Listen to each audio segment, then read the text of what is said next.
মার্কাজ আমার মাদ্রাসা, ভালোবাসার ফুল দেয় যে কে স্মৃতি পটে, কোরআন সুন্নাহর বুল, কোরআন সুন্নাহর বুল। মার্কাজ আমার মাদ্রাসা, ভালোবাসার ফুল দেয় যে কে স্মৃতি পটে, কোরআন সুন্নাহর বুল, কোরআন সুন্নাহ। ওপাশে মাটি আছে না, এই মাটিতে যদি বিল্ডিং থাকতো, ধরে দিন 6 তলা যদি বিল্ডিং থাকতো চারিপাশে, বহু ছেলেকে আমরা জায়গা দিতে পারতাম না। কিন্তু আমাদের সে সঙ্গতি নাই। টাকা নিয়ে ঘুষছে আপনার ঘরে ঘরে, বিল্ডিং করে দেবে। বিল্ডিং তো কথা বলে না, কথা বলতে টিচার, কথা বলে সিলেবাস। ওনার সিলেবাস কোথায়? 3টা ভাই এসে আমাকে বলছেন, স্যার আমরা হানাফি, আমাদের সিলেবাস দেখে আমরা চমৎকৃত হয়ে গেছি। তা আমরা আমাদের সব বাদ দিয়ে এই সিলেবাস অনুসরণ করার জন্য মিটিংয়ে কমিটিতে সবাই একমত হয়ে গেছে। 45 সেট বই নিয়ে চলে গেল। অথচ আমরা সোকল্ড আহলাদিস হিসেবে বসবাস করছি। আমরা দেখছি আগে আমার ছেলে কোন বিল্ডিং এ কোন রুম থাকবে সেই চিন্তা। আহলে হাদিস আন্দোলন বাংলাদেশ, আসুন পবিত্র কুরআন ও সহিহ হাদিসের আলোকে জীবন গড়ি। আহমদু ওয়া নুসাল্লি আলা রাসূলিহিল কারীম, আম্মা বা'দ। আহলে হাদিস আন্দোলন বাংলাদেশের কেন্দ্রীয় প্রতিষ্ঠান আল মারকাজ ইসলামিয়া সালাফি নদরবাদ রাজশাহীতে ভর্তি উপলক্ষে যে সমস্ত অভিভাবক এসেছেন, এটা আমাদের একটা অমূল্য সুযোগ যে তাদের সঙ্গে আমাদের সাক্ষাৎ হচ্ছে। আল্লাহ পাক আমাদের এই সাক্ষাতে কবুল করুন এবং আমাদের সবাইকে একই সংগঠনের অন্তর্ভুক্ত হিসেবে কিয়ামতের মাঠে ওঠার তৌফিক দান করুন। আহলে হাদিস আন্দোলন এটা কোনো ফেরকাগত আন্দোলন নয়। আহলে হাদিস আন্দোলন সমাজ পরিবর্তনের আন্দোলন। যারা পরিবর্তন করে তাদেরকে শক্তিশালী হতে হয়। স্রোতের উল্টা চলতে গেলে 2 হাতে জোর লাগে, আর সেই জন্য জামাতবদ্ধ জীবন যাপন করতে হয়। একা সম্ভব নয় সমাজ পরিবর্তন করা, এমনকি একটা পরিবার একা চালানো সম্ভব না যদি সবাই সহযোগিতা না করে। আর সেজন্যই আল্লাহ রসুল বলেছেন, আল জামাআতুর রাহমাতুন, বলেন তো, আল ফুরকাতু আযাব। জামাতবদ্ধ জীবন হচ্ছে রহমতের জীবন, বিচ্ছিন্ন জীবন হচ্ছে আযাবের জীবন। আরো বাড়িয়ে বলছেন, আলাইকুম বিল জামাআ ওয়া ইয়্যাকুম বিল ফুরকা ইন্নাশ শায়তানা মা'আল আবআদ। যে দূরে থাকে তার সঙ্গে শয়তান থাকে। মান আরাদা বুবুবাতাল জান্নাহ ফালইলজামিল জামাআ। যে ব্যক্তি জান্নাতের মধ্যস্থলে থাকতে চায় সেজন্য জামাতবদ্ধ জীবন যাপন করে। জামাত থেকে যারা বেরিয়ে যাবে তাদের অবস্থা কি হবে সেগুলো হাদিসে আপনারা জেনেছেন। বিষয়টা আপনারা খেয়াল রাখবেন। জামাত ভেঙে দেওয়ার জন্য সার্বিক প্রচেষ্টা চালানো হচ্ছে। নানা ধরনের কটাক্ষ আমাদের শুনতে হয়। আপনারা জানেন সংগঠন থেকে বেরিয়ে অনেকে চলে গেছেন না, যারা এখন যত বড়ই হোক না কেন যারা জামাত ভাঙা লোক, এটাই তাদের লকব। জামাত ভেঙে দিয়ে একাকি আপনি যত বড়ই হন না কেন, আপনি আসলে আর বড় নন, আপনি আরো ছোট হয়ে গেলেন। হিমালয় পর্বত ভেঙে টুকরা টুকরা করা যেতে পারে, কিন্তু হিমালয়ের উচ্চতা চিরদিন ও উপরেই থাকে। আজকে বাংলাদেশের আহলে হাদিসদের উনি বললেন 4.5 কোটি হোক বা 4 কোটি হোক বা যাই হোক না কেন, সংখ্যা বড় জিনিস না, মূল আকীদা ও আমলটাই বড় জিনিস। আমরা সেদিকে চিন্তা করছি বেশি। আর এজন্যই বলেছে নির্ভেজাল তাওহীদের প্রচার ও প্রতিষ্ঠা। তৌহিদি জনতা বলে আমরা লাখো মানুষের ভিড় দেখতে পাচ্ছি, কিন্তু এরা নারা তাকবীর আল্লাহু আকবার বলে এই পর্যন্ত তৌহিদি জনতা, কিন্তু তৌহিদের মূল বিষয়টা তারা বোঝে না। ফলে এখন কবর পূজারীরাও তৌহিদি জনতা, জীবিত মানুষ পূজারীরাও তৌহিদি জনতা না। নির্ভেজাল তৌহিদ এসব থাকতে পারে না। আহলে হাদিস একটি আন্দোলনের নাম। এই আন্দোলন কি জন্য? আল্লাহ পাক বলছেন জাহিদু ফিল্লাহি হাক্কা জিহাদি ওয়াজতাবাকুম, তোমরা আল্লাহর পথে জিহাদ করো, সত্যিকারের জিহাদ। তিনি তোমাদেরকে বেছে নিয়েছেন। বাংলাদেশে অসংখ্য মুসলমান আছে, তাদের মধ্য থেকে আপনাদেরকে আল্লাহ বেছে নিয়েছেন আহলে হাদিস আন্দোলন করার জন্য। এই বাছাইকৃত দলের মধ্যে থাকার কিছু বৈশিষ্ট্য লাগে, আর সেই বৈশিষ্ট্যগুলি হচ্ছে সবচেয়ে বড় জিহাদ হচ্ছে সংস্কার মনা হওয়া, জিহাদি জজবা থাকা।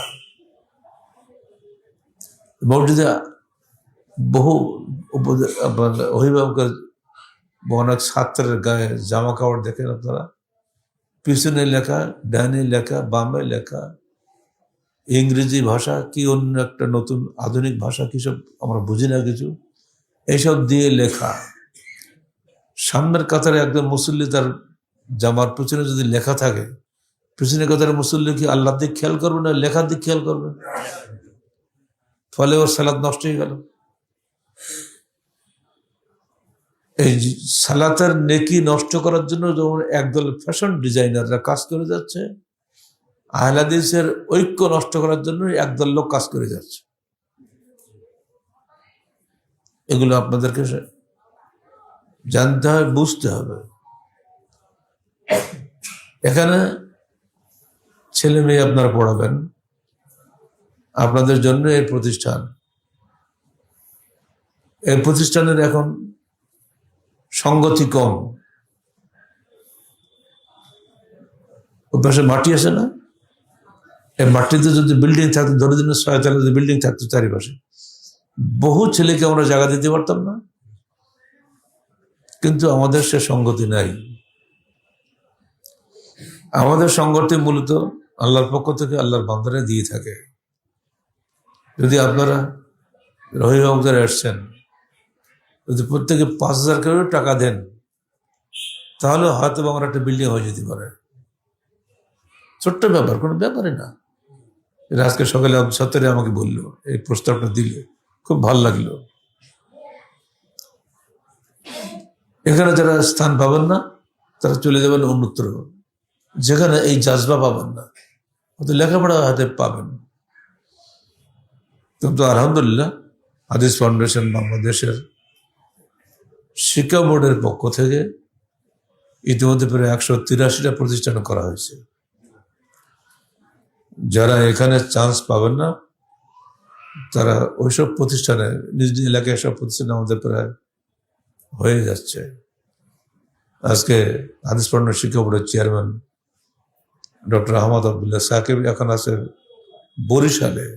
সারা দেশে মানুষের চাহিদা এত বেশি, সে চাহিদা পূরণ করা সম্ভব নয়। একটা দিন যেখানে থাকবে, আজকের দিন তার থাকা খুব জরুরি ছিল, কিন্তু থাকার উপায় নেই মানুষের চাপে।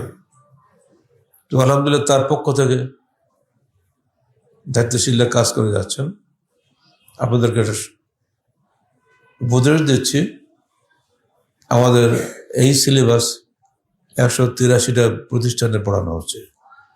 যদি নিতান্তই সমস্যা হয়, এখানে চান্স না পান, সেখানে তাদেরকে পাঠাবেন যার এলাকায় যেটা নিকটে আছে। তবে অন্যদের টোপে পড়বেন না। আর সকালে নাস্তার আগে একটা টোপ পেলাম, কোথায়? ফরিদপুর জেলা থেকে। সেখানে যে একটা সংগঠনের লোকেরা যে বলেছে এই মাটিটা আমাদের দেন, এখানে মসজিদ মাদ্রাসা বিল্ডিং করে দেবো। আমাকে ফোন আসলো, আমি এখানে আসার 5 মিনিট আগে ফোনটা আসলো। স্যার অবস্থা হলো এই, টাকা নিয়ে ঘুষছে আপনার ঘরে ঘরে, বিল্ডিং করে দেবে। বিল্ডিং তো কথা বলে না, কথা বলতে টিচার, বিল্ডিং কথা বলে কি? কথা বলে সিলেবাস, ওনার সিলেবাস কোথায়? সবচেয়ে আনন্দিত হলাম আমি একটা খবরে, নারায়ণগঞ্জ থেকে 3টা ভাই এসে আমাকে বলছেন, স্যার আমরা সোনারগাঁয়ে বসবাস করি, আমরা হানাফি, কিন্তু আপনাদের এই সিলেবাস দেখে আমরা চমৎকৃত হয়ে গেছি। তা আমরা আমাদের সব বাদ দিয়ে এই সিলেবাস অনুসরণ করার জন্য মিটিংয়ে কমিটিতে সবাই একমত হয়ে গেছে, তাই আপনার দোয়া নিতে এসছি। 45 সেট বই নিয়ে চলে গেল, চিন্তা করা যায়। অথচ আমরা সোকল্ড আহলাদিস হিসেবে বসবাস করছি, আমরা কিন্তু এদিকে খেয়াল করছি না। আমরা দেখছি আগে আমার ছেলে কোন বিল্ডিং এ কোন রুমে থাকবে সেই চিন্তা। আগে তো চিন্তা ঠিক করতে হবে।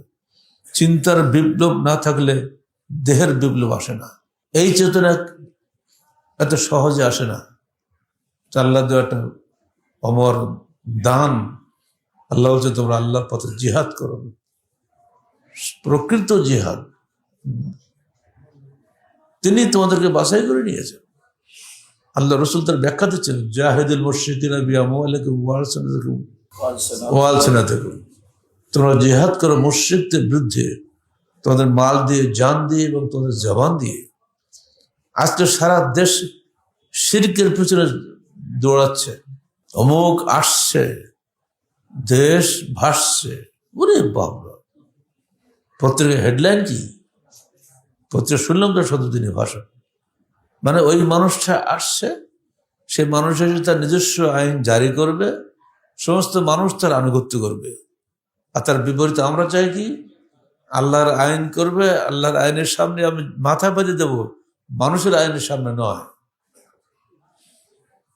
আমি গোপালগঞ্জ কারাগারে গেলে ওই মানুষটার চেহারা আর সেই তৎকালীন সময়ের এমপি সাহেবের চেহারা আমি প্রথম দেখলাম টিভিতে। সেই মানুষটা আজকে ওরা আসছেন, দুনিয়া সব ভাসছেন। মানুষ পূজা আমাদের উদ্দেশ্য না, কোরআন এবং সহিহ হাদিসের জীবনের ও আলোকের জীবন গড়াই আমাদের জীবনের উদ্দেশ্য। যদি এটা আপনাদের উদ্দেশ্য যদি আমাদের সঙ্গে মিলে যায়, তাহলে আপনার ছেলে এখানে পড়াবেন, আর নাহলে চলে যাবেন। কথা বলছেন তো? প্রত্যেক অভিভাবকের কাছে আমার একটাই আবেদন, আসুন পবিত্র কোরআন ও সহিহ হাদিসের আলোকে জীবন গড়ি, নিজের ব্যক্তি, পরিবার এবং সমাজ জীবনটা সেইভাবে গড়ে তুলুন। এই যে ঝড় আসছে, যেন ভোটের ঝড়, এই ঝড়ে যেন টোকা সেলার মতো ভেসে যাবেন না। ওখানে আপনি একটা ভোট দিবেন, একজন ক্ষমতায় যাবে, ও 5 বছর ধরে যত দুর্নীতি করবে সব কিছু একটার অংশ আপনার আমলনামায় লেখা হবে না? বুঝতে পারছেন? আর যত নেকি কাজ করবে আপনার আমলনামায় একটা অংশ লেখা হবে। মাইয়াশফা শাফাআতান হাসানাতান ইয়াকুল্লাহু কিফলুম মিনহা ওয়া মাইয়াশফা শাফাআতান সাইয়্যাতান ইয়াকুল্লাহু নাসীবুম মিনহা। সূরা নিসা 85 আয়াত। যে ব্যক্তি একটি ভালো কাজের সুপারিশ করবে তার একটি অংশ সে পাবে, আর যে ব্যক্তি একটা মন্দ কাজের সুপারিশ করবে তার একটি অংশ সে পাবে। আপনার সুপারিশে তো ওই লোকটা ক্ষমতায় গেল, তো আপনার অবস্থা কি হবে? এখন সারা জীবন ধরে যত পাপের কাজ সে করবে ও আপনার ঘাড়ে চাপ, একটা অংশ। সাবধান থাকবেন। আহলে হাদিস আন্দোলন বাংলাদেশ যদি ওটাকে সঠিক মনে করতো, তাহলে অনেক আগেই আমরা আপনাদের মধ্যে এমপি নির্বাচন করে দিতাম, কিন্তু এগুলোর মধ্যে আমরা যাই না।